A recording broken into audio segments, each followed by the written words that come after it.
Today I will do a rainbow animal painting.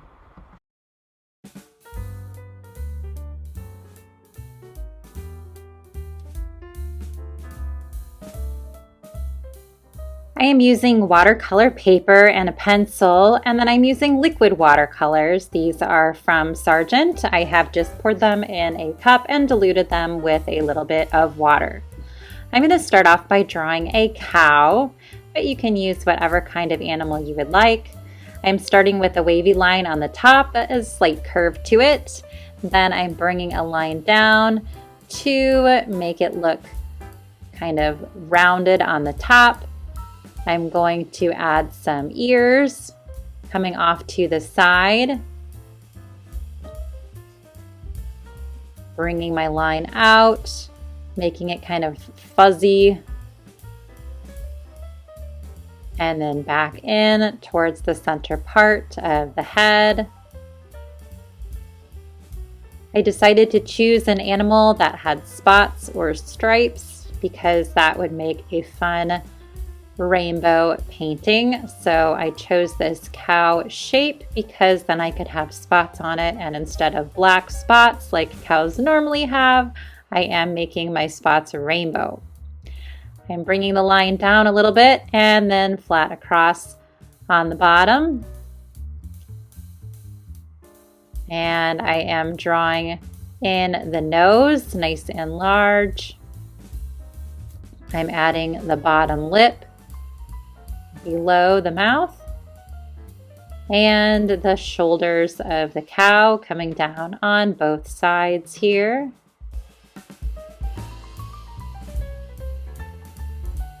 I'm going to go ahead and draw in some of the spots here for the cow, maybe indicating a little bit of the fur on the ears. Deciding which areas are going to be spots and which areas are not. Nice thing about this is you can make yours as similar or as different from mine as you would like.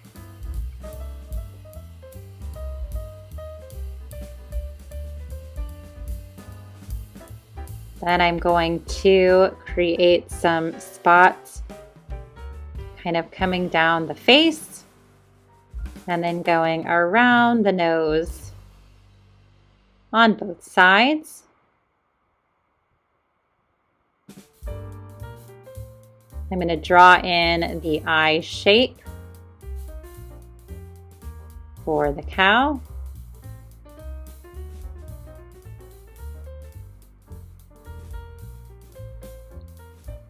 I also want to give a little bit more detail to the nose.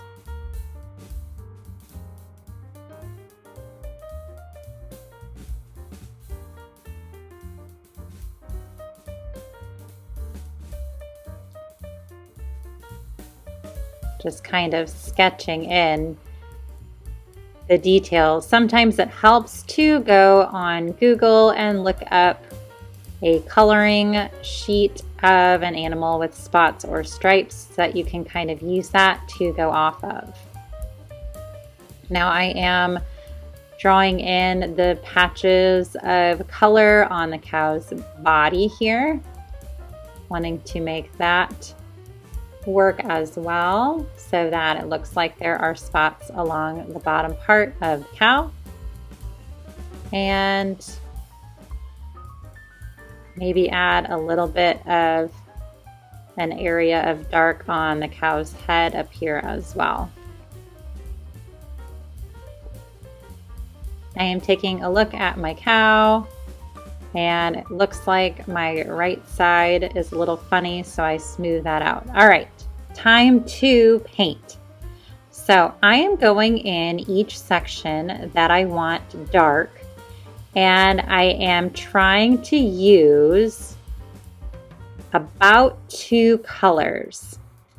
And the rule is I want to use 2 colors that are next to each other on the color wheel. So red and orange are next to each other, which means they will blend well. And I'm using a little bit of red and a little bit of orange on my cow. Next, I'm going to move to a different area that is dark. And I want to have a little bit of red and a little bit of purple. Red and purple are next to each other on the color wheel, so they work well together. I'm also going to do that up here on this little section of purple, and I'm going to use a little bit of red as well. I'm trying to fill the sections with this liquid watercolor. It is diluted a little bit with water, but I do like the nice, bright, vibrant color. Now I am trying to rinse my brush with water before switching to a different color so that I don't get the colors in my liquid watercolor cups. So I'm trying to use them and then rinse my brush with water in between so that I don't get them too dirty with the other colors. I'm getting each section pretty wet with paint and then trying to drop another color that blends well with it.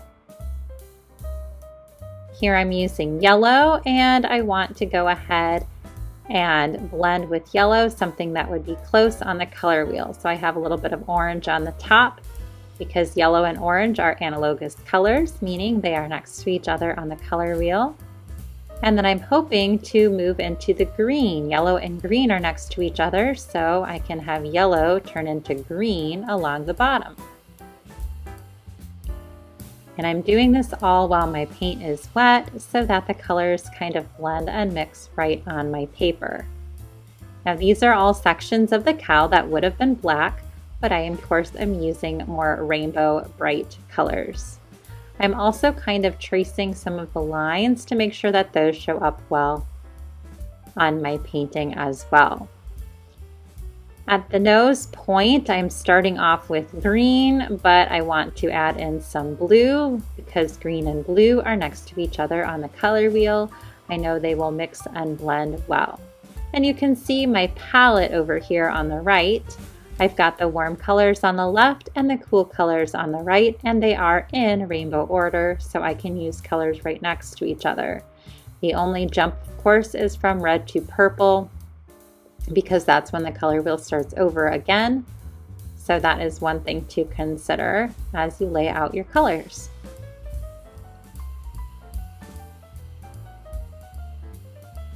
You can also see that I've started with red and kind of working my way around the color wheel. So the top of my cow is red, and then it gradually goes to orange, and then yellow, and then green and blue, and now I'm getting down into the violet.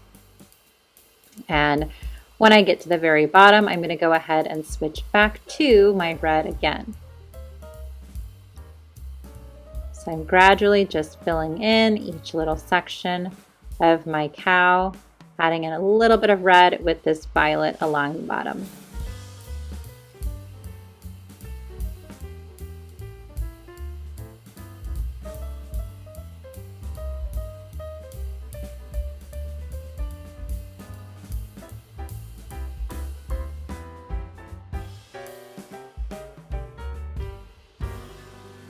I am trying to keep the colors inside of the shapes as best as I can, trying to stay inside of my pencil lines, and again, trying to mix and match the colors while they are wet. I'm just tracing over some of my lines to make sure that they are well represented. I'm adding a little bit of purple in here. I really should wait for the yellow to dry so that they don't mix, but I wanted to at least get a little bit of purple started in this area.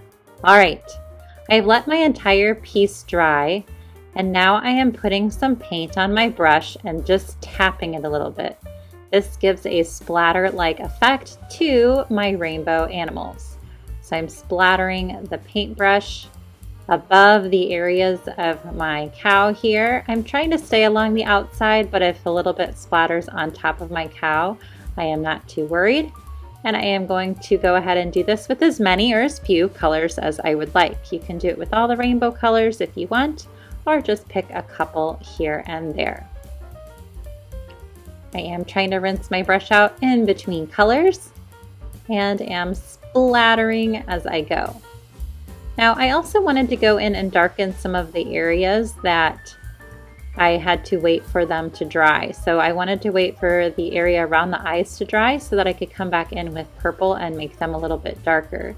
So if there's an area that you wanted to darken, you probably want to wait until the rest of the areas are dry and then go in and darken it afterwards.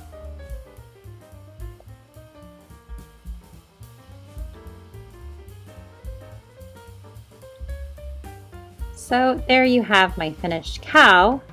And then I also wanted to show you some other ones that we've done. A zebra, and then these were ones that one of my classes did as well. You can see the two cows, but then also the tiger and the giraffe made for some excellent, colorful rainbow animal paintings. Thanks for joining me, and check out Elke Art for more fun art tutorials.